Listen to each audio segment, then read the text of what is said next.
जहरीले भाषण से अक्सर नफरत फैलाने के आरोपी जाकिर नाइक एक बार फिर से सुर्खियों में है। भारत से भागे हुए जाकिर ने इस वक्त मलेशिया में सिर छुपाया हुआ है कि मैं इतने नॉन मुस्लिम को मैंने मुस्लिम बना दिया, मैंने ऐसा कर दिया, मैंने वैसा कर दिया। वो शेख लोग खुश होते उस पर, बोले क्या कर रहे हैं, अच्छा काम कर रहा है। ये इसका सब बनोटी प्रोग्राम है। बाकी ये इस्लामिक रिसर्च फाउंडेशन नहीं है, इस्लामिक रास्कल फाउंडेशन है। जाकिर नायक ओमान में पकड़ा जा चुका है और उसे ला सकते हैं इंडिया बड़ी जल्दी। इंडियन अथॉरिटीज टच में है और ये एक जीत है प्रधानमंत्री मोदी की और जयशंकर साहब की पॉलिटिक्स की, डिप्लोमेसी की। उन्होंने ही ये बहुत टाइम से कोशिश कर रहे थे। मलेशिया से भी बात की गई थी। मलेशिया, जाकिर नायक है कौन? जाकिर नायक एक मुस्लिम प्रीचर है जो कि हेट फैलाता है। ये मैं नहीं कह रहा, ये कई कंट्रीज की पुलिस बोलती है। बात करें तो अभी भी जिस तरीके से चाइना ने बहुत ही लंबा 20-30 साल से वो मेहनत कर रहा था, उसने पाकिस्तान में अपने ग्वादर के अंदर बेसेस बनाए, उसने चिटगोंग के अंदर बांग्लादेश में बेस बनाए, उसने हम्बनटोटा के अंदर हर तरफ से इंडिया को घेरने की तैयारी पूरी की पूरी उसने कर रखी थी। अब 2014 के बाद से इंडिया ने भी बहुत ही तेज़ी के साथ में ये काम करना चालू किया। इंडिया ने जापान के साथ में अच्छे एलाई, जापान हमारा एलाई है, ताइवान हमारा एलाई है, वियतनाम हमारा एलाई है, भूटान हमारा एलाई है, इंडोनेशिया सबसे ज़्यादा ज़रूरी है क्योंकि बाकी जगहों से आप इनके बॉर्डर को हिट कर सकते हो चाइना के।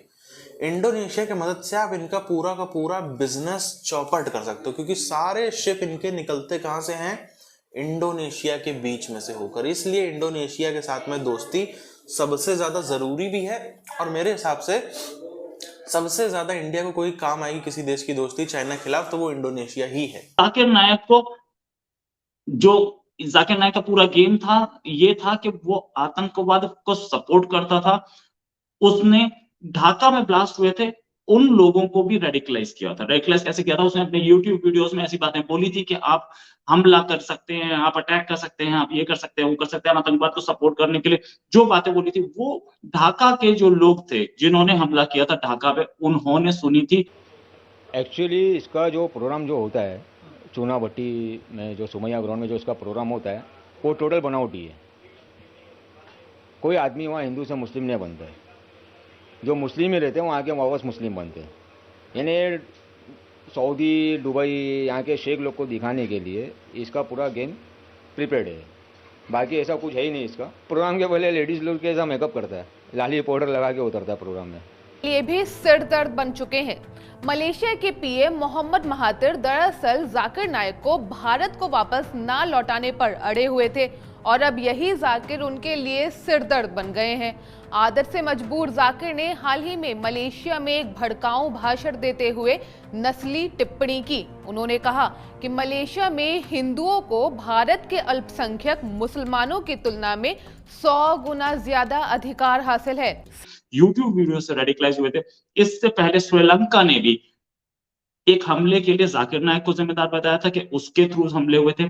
जाकिर, इंडिया से कुछ लोग गए थे जो कि अंतरराष्ट्रीय आतंकवादी संगठनों में ज्वाइन किया था। वो वहां ज्वाइन करने से पहले जाकिर नायक से मिले थे। जाकिर नायक लोगों को रेडिकलाइज कर रहा था और आतंकवाद में ज्वाइन करने के लिए उनको भड़का रहा था। इसलिए जाकिर नायक को पकड़ना बहुत जरूरी था। साथ ही उन्होंने यहां तक कह डाला कि मलेशिया से उन्हें निकालने से पहले चीनी मूल के मलेशियाई लोगों को निकाला जाना चाहिए क्योंकि वे ओल्ड गेस्ट हैं। अब ऐसी स्टेटमेंट से जाकिर ने एक तीर से दो निशाने लगाने की काफी अच्छी कोशिश की है। ओमान में, ये ओमान की गवर्नमेंट की रिक्वेस्ट पर गया था जाकिर नायक, वहां पर इसको पकड़ लिया गया। अभी ये बातचीत इंडियन गवर्नमेंट की चल रही है, इंडियन एजेंसीज की, और जाकिर नायक जल्दी ही इंडिया में होगा और उसके खिलाफ मनी लॉन्ड्रिंग और आतंकवाद को बढ़ावा देने का केस चल भी रहा है और उसको इन केसेस में उसके खिलाफ एक्शन लिया जाएगा, जल्दी लिया जाएगा। ऑल वर्ल्ड से आता है। ये मुस्लिम की मदद करने के लिए आता है, मुसलमानों की मदद करने के लिए आता है कि जो भी है, जैसे भी है, वो लोग जो गरीब है वो लोग की तुम मदद करो। लेकिन ये किसकी मदद नहीं करता है। ये सिर्फ अपना मशीनरी, पिक्चर के जो सेट रहते हैं, मशीनें, वीडियो वो सब सीडी वीडी ये सब बनाने के लिए वो फंडिंग लेता है। जाकिर नायक वहां गया था ओमान में, एक ओमान की गवर्नमेंट का ही फंक्शन था, कुरान ग्लोबल नेसेसिटी पे अपना लेक्चर देने के लिए। इसी दौरान इंडियन एजेंसीज ने बात की वहां से ओमान के लोगों से, ओमान की अथॉरिटीज से कि भाई ये हमारा भगौड़ा है, फ्यूजिटिव है, ये हमें चाहिए। और वहां के लोगों ने माना कि ठीक है हम दे सकते हैं, और उधर से बात की गई है, वो अभी उसको जल्दी अरेस्ट करके इंडिया दे दिया जाएगा। इसके बाद एक्शन में आते हुए वहां की कैबिनेट के कई मंत्रियों ने उन्हें वहां से भी निकाले जाने की अपील की। साथ ही पुलिस ने उन्हें मलेशिया में कहीं भी सार्वजनिक भाषण देने से रोक दिया है। जाकिर नायक जो है ये करीब 2017 से इंडिया से भागा हुआ है। जब बांग्लादेश में ढाका में टेरर अटैक हुआ था उसके बाद से ये भागा हुआ है, और ये इंडिया नहीं आ रहा है क्योंकि बांग्लादेश ने इंडिया को बताया था कि भाई आपके यहाँ जाकिर नायक है, उसने इन लोगों को रेडिकलाइज करके हम पे हमला करवाया था। तो इंडियन अथॉरिटीज इसको ढूंढ रही थी, इंडियन अथॉरिटीज इसको अरेस्ट करती, इससे पहले ये भाग गया था। मलेशिया की 3 करोड़ 20 लाख आबादी में करीब 60% निवासी मुसलमान हैं और यहाँ काफी संख्या में भारतीय और चीनी समुदाय के लोग भी रहते हैं। मिनिस्ट्री ऑफ एंडोमेंट्स जो है उसने भी काम किया है, वो उसकी मिनिस्ट्री ऑफ एंडोमेंट्स ने बुलाया था जाकिर नायक को अपने पास इस प्रोग्राम के लिए। उसने भी कुछ काम किया था बुलाने में, और हो गया था इसको पता नहीं मुझे ये ट्रैप था कि नहीं, लेकिन वो वहां पकड़ा तो गया, ये तो पक्का है। दूसरी चीज, इस आदमी के पास परमानेंट रेजिडेंसी थी मलेशिया की, साथ में ब्रिटेन और कनाडा ने इसको वीजा डिनाई कर दिया था अपना। मनी लॉन्ड्री करता ही है पैसे की, पैसा उठाता है कि मैं यहाँ इतने नॉन मुस्लिम को मैंने मुस्लिम बना दिया, मैंने ऐसा कर दिया, मैंने वैसा कर दिया। वो शेख लोग खुश होते उस पर, बोले क्या कर रहे हैं, अच्छा काम कर रहा है। ये इसका सब बनोटी प्रोग्राम है। बाकी ये इस्लामिक रिसर्च फाउंडेशन नहीं है, इस्लामिक रास्कल फाउंडेशन है। अब वीजा इसीलिए डिनाई किया था क्योंकि इंडियन अथॉरिटीज काम कर रही थी। अब जहां तक बात ये कि जाकिर नायक की पोजीशन क्या है, जाकिर नायक को तो यहां पर उसके खिलाफ बहुत सारे क्रिमिनल केसेस चल रहे हैं और उसको जल्दी इंडिया ले आया जाएगा, ऐसी खबरें आ रही हैं एजेंसीज के थ्रू। और अब ट्विटर पर ट्रेंड्स हैं, अभी तक कोई न्यूज चैनल इस खबर को नहीं चला रहा है, सबसे पहले हम आपको बता रहे हैं। ये खबर भी अभी सारे न्यूज चैनल्स पे आनी शुरू हो जाएगी। मलेशिया के प्रधानमंत्री महातिर मोहम्मद ने कहा है कि जाकिर को 2015 से मलेशिया में स्थायी निवासी का दर्जा मिला है।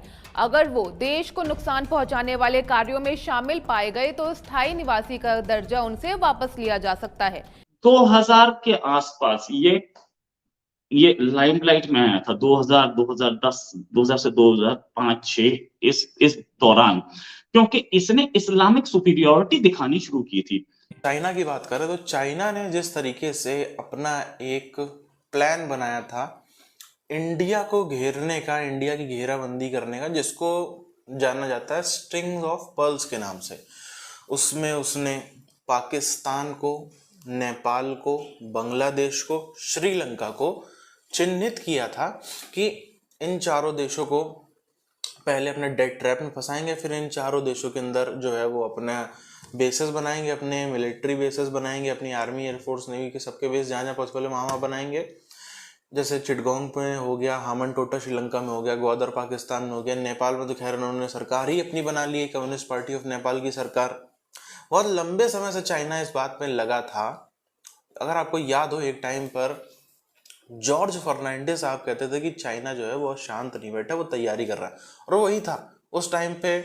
जो 84 के बाद से, बल्कि मैं कहूँगा 89 के बाद से 2014 तक का जो सिलसिला चला है इस देश में, गठबंधन की सरकार, ये वो दुनियादारी, 4 पार्टी वाला भी आफत मचा रहा है, 6 पार्टी वाला भी आफत मचा रहा है, फिर चाइना की सपोर्टर पार्टी कम्युनिस्ट पार्टी, सबको पता ही है कैसे दोनों के अच्छे रिश्ते हैं, वो तो इतनी सीटें जीत के आते रहे। तो फिर कभी भी इंडिया ने कोई स्ट्रिक्ट पॉलिसी कम से कम 89 से लेकर के 2014 के बीच में तो बिल्कुल भी नहीं बनाई। पहले भी कोई ऐसा बहुत खास नहीं किया था, लेकिन फिर भी ढंग का चलता था पहले उसके, अगर हम कैलाश मानसरोवर एक चैप्टर को छोड़ दे तो। पर इस बीच में तो बिल्कुल ही खत्म हो गई। 2014 के बाद से फिर से वो चीज़ें थोड़ी सी सही होना चालू हुई। अब अगर हम बात करें तो चाइना के खिलाफ इंडिया ने भी कहीं से कमी नहीं छोड़ी है। चाइना के खिलाफ पहले तो इंडिया का अपने बॉर्डर जो है सो है, भूटान हमारा एलाई है, जापान हमारा बहुत स्ट्रॉन्ग एलाई है, हमारा जो है वो क्वाड पार्टनर भी है जापान। उसके बाद हम बात करें तो हालांकि बांग्लादेश में भी इन्वेस्टमेंट हो रहा है, बांग्लादेश को हम नाम किनारे भी करते हैं, तो उसके अलावा ताइवान बहुत स्ट्रांग एलाई, वियतनाम सबको पता है, वियतनाम के साथ साथ में अब इंडोनेशिया भी। तो इंडिया भी हर तरफ से चाइना की घेराबंदी कहीं से रोक नहीं रहा, और इंडोनेशिया के साथ तो बहुत जरूरी, क्योंकि इंडोनेशिया से ही हो करके इनका पूरा का पूरा ट्रेड चलता है, इनके सारे जहाज जो है वो इंडोनेशिया के आइलैंड्स के बीच में से ही होकर निकलते हैं। तो इंडिया और इंडोनेशिया की दोस्ती सबसे ज्यादा जरूरी है, और वही इंडिया जितनी जल्दी इंडोनेशिया को अपने साथ में मिला ले उतना बेहतर है, ये सबसे ज्यादा फायदा देगा इंडिया को।